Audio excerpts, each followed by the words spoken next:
Avant Internet, je croyais que si les gens discutaient pas les uns avec les autres, c'est parce que ils avaient pas le temps. On pouvait y croire en fait avant Internet, et d'ailleurs c'est une excuse qu'ils utilisent encore aujourd'hui, mais sauf qu'aujourd'hui elle ne tient plus debout puisque tout le monde a son smartphone dans la poche. Mais avant Internet, vraiment, c'est vrai que j'avais cette conviction que si les gens ne discutent pas entre eux, c'est parce qu'ils n'ont pas le temps, ils ont des soucis, voilà. Et j'ai été très surpris en découvrant Facebook et tous les réseaux sociaux de constater qu'en fait ça n'a rien à voir avec ça. Ça n'a rien à voir avec ça. Euh, En vérité, si les gens communiquent pas, c'est parce que ils ne savent pas s'écouter les uns les autres. En vérité, ils s'en foutent, tout simplement. Je pense que s'ils aient découvert un intérêt, d'ailleurs on le remarque dans les jeux de séduction, hein, quand il s'agit de pécho, là on est toujours très à l'écoute de l'autre. Donc l'humain est capable. C'est juste qu'ils en ont rien à foutre de ce que les autres racontent. Voilà. Et donc du coup, absence totale de communication. Et du coup, on s'oriente vers les loisirs. Tu sais, du coup, comme oui, l'autre nous intéresse s'il nous fait rire, il excite nos basses pulsions. Voilà. Donc la télé est parfaite en fait. La télé est le meilleur ami des gens. Hein. C'est finalement avec elle qu'ils ont le plus de relations. Compter en heures cumulées. J'aimerais bien que chacun compare le nombre d'heures cumulées face à sa télé et qu'il compare avec le nombre d'heures passées avec son meilleur ami. Je te demande même pas de prendre tous tes amis. Mais rien que prends la personne que tu considères comme ton meilleur ami et compare combien d'heures t'as passé dans l'année avec cette personne et combien d'heures t'as passé avec la télé. Voilà.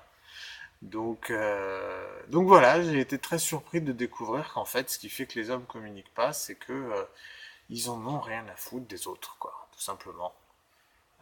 Déjà pour eux, se soucier de leur enfant, c'est compliqué, et de leurs parents, voire impossible.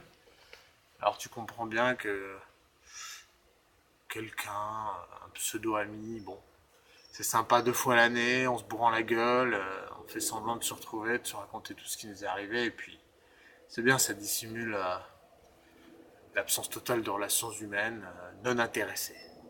Voilà. Je trouve ça triste, ce type de... qu'on en soit arrivé à ce niveau de bassesse du genre humain. Qu'une relation ne puisse être qu'intéressée, qu'on ne sache écouter autrui que lorsqu'on y a intérêt. Et voilà, et du coup on paye des psys. Les gens payent des psys pour aller raconter leur vie, tellement ça les fait kiffer de s'étaler. Voilà. C'est très triste. Je pense que la pourriture de ce monde commence pour chacun au pied de sa porte. Avec le fait d'être incapable d'écouter autrui et de ne pas avoir des discussions avec des gens quand on n'y a pas d'intérêt direct, est quand même vraiment à l'origine de l'explosion du lien social et de notre faiblesse en fait par rapport à certaines élites qui probablement ne communiquent pas plus mais ont quand même de sérieux intérêts en commun. Voilà. Triste humain que vous nous démontrez là.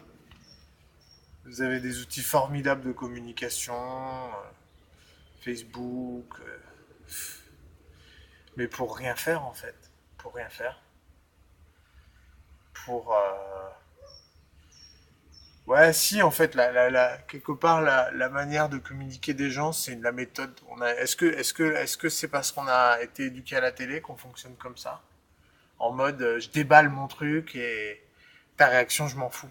Parce que finalement, on est habitué face à la télé à recevoir un déballage qui s'en fout éperdument de notre réaction. Est-ce que c'est ce schéma mental qu'on a intégré? Je ne sais pas. En tout cas, voilà, il me semble que les relations humaines, sans savoir s'intéresser à ce que pense l'autre, à ce que comprend l'autre, à ce que perçoit l'autre, ne sont d'aucun intérêt. Et effectivement, la société ne peut que aller au clash. Nous ne sommes que en fait des ennemis les uns des autres. Si tu n'es pas dans mon intérêt, tu es mon ennemi.